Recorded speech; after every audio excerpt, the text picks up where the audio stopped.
खबर शामिल करते हैं सियालकोट से, जहां डीएसपी सदर इमरान अब्बास ने ईद मिलादुन नबी सल्लल्लाहु अलैहि वसल्लम के मौका पर सिक्योरिटी के इंतजाम को चेक किया। मातहत अमला को जुलूसों और मजालिस को फुल प्रूफ सिक्योरिटी फ्राहम करने की हदायत जारी की गई।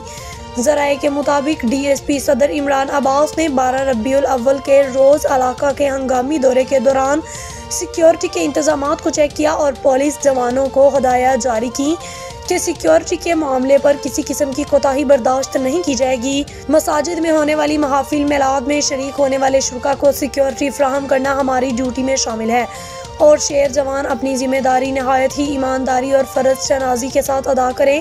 इस मौका पर डीएसपी इमरान अब्बास ने सदर सर्कल के तमाम इलाकों का दौरा किया और सिक्योरिटी के इंतजाम को तसल्ली बख्श करार देते हुए पुलिस जवानों को शाबाश भी दी। Report Mian Mohsin, bureau chief, great news, Sialkot.